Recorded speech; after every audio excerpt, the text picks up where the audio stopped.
नमस्कार दर्शकों, स्वागत है आप सभी का एक बार फिर से।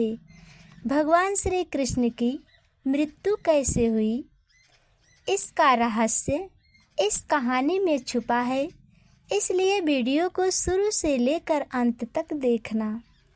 त्रेता युग की एक घटना है। भगवान श्री राम ने युद्ध भूमि के नियमों के विरुद्ध ताड़ के वृक्ष के पीछे छिपकर वानर राज बाली का वध किया था। जब बाली ने श्री राम जी से अपने अंत का कारण पूछा तो प्रभु ने कहा, हे बाली, यह मेरे अवतार का धर्म था, परंतु मैं वचन देता हूँ, द्वापर युग में जब कृष्ण रूप में अवतार लूँगा तब तुम मेरे मृत्यु का कारण बनोगे। धीरे धीरे समय बीतता गया। द्वापर युग में गांधारी के श्राप के कारण जब यदुवंशी का विनाश हो जाता है, तब श्री कृष्ण एक पीपल के वृक्ष के नीचे योग निद्रा में लीन हो जाते हैं।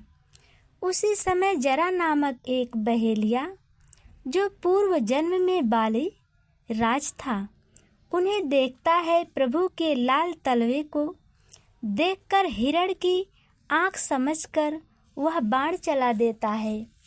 तीर लगते ही श्री कृष्ण घायल हो जाते हैं। जब जरा नाम का बहेलिया उनके पास पहुंचता है तो अपने किए गए अपराध पर रोने लगता है। तब भगवान श्री कृष्ण मुस्कुराते हुए कहते हैं, हे जरा, यह कोई अपराध नहीं है, बल्कि पूर्व जन्म का ऋण था जो आज पूर्ण हुआ। तुमने मेरे वचन का पालन किया, तुम दोष मुक्त हो। थोड़ी देर बाद श्री कृष्ण अपने शरीर को त्याग कर परम धाम को चले गए।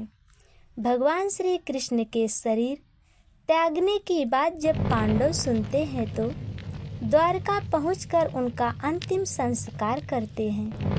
अग्नि में सब कुछ जल जाता है, पर भगवान श्री कृष्ण का हृदय नहीं जलता है। पांडव उसे एक लकड़ी के लट्ठे में बांधकर समुद्र में प्रवाहित कर देते हैं। कुछ ही दूरी के बाद मालवा राज्य के राजा इंद्रद्युम्न भगवान विष्णु जी के परम भक्त थे। एक रात्रि में उन्हें स्वप्न में भगवान विष्णु जी के दर्शन हुए। प्रभु ने कहा, समुद्र तट पर एक दिव्य लकड़ी का लट्ठा है, उसे लाकर मेरी मूर्ति बनवाओ। सुबह होते ही राजा समुद्र तट पर जाकर देखा, वहाँ एक लकड़ी का लट्ठा मिला जिसमें श्री कृष्ण का हृदय बंधा हुआ था। वे उसे लेकर अपनी राजधानी लौटे और कई कारीगरों को बुलवाया, पर किसी की हथौड़ी छीनी उस लकड़ी पर नहीं चलती। अंत में राजा ने भगवान विश्वकर्मा की तपस्या की। भगवान विश्वकर्मा राजा की तपस्या से प्रसन्न होकर शिल्पकार का वेश बदलकर प्रकट हुए और बोले, मैं यह मूर्ति अवश्य बना सकता हूँ, पर मेरी एक शर्त है, 21 दिन तक कोई मेरे कार्य में बाधा नहीं डालेगा। 21 दिन तक दरवाज़ा बंद रखना होगा। यदि किसी ने दरवाज़ा खोला तो मैं कार्य अधूरा छोड़कर चला जाऊंगा। राजा ने कहा, ठीक है, आपकी शर्त मुझे मंजूर है। उसी दिन से उस कक्ष से लगातार छीनी हथौड़ी की आवाज़ आती रही, पर 15वें दिन अचानक सब शांत हो गया। रानी गुंदीचा उसी कक्ष से गुजर ही रही थी तो उसे कुछ सुनाई नहीं दिया। वह चिंता करने लगी और राजा से आग्रह करने लगी कि उस आदमी की मृत्यु तो नहीं हो गई, आखिर कोई आवाज़ क्यों नहीं आ रही है। राजा से बार बार आग्रह करने पर राजा ने सैनिक बुलाकर दरवाज़ा को खोलने का आदेश दिया। जैसे ही द्वार खुला, विश्वकर्मा अंतर्ध्यान हो गए और अपने पीछे 3 अधूरी मूर्ति छोड़ गए, जिसके दोनों हाथ दोनों पैर आधे आधे बने थे। राजा को अपनी भूल पर बहुत पश्चाताप हुआ, परंतु जब मूर्ति के समीप जाकर देखे तो भगवान जगन्नाथ की मूर्ति से हृदय की धड़कन सुनाई दी। तब उन्हें ज्ञात हुआ कि प्रभु का हृदय इसी मूर्ति में समाहित है।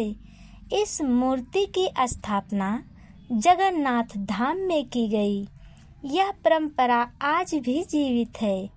हर 12 वर्ष में इन मूर्तियों को बदला जाता है, जिसे नव कलेवर कहा जाता है।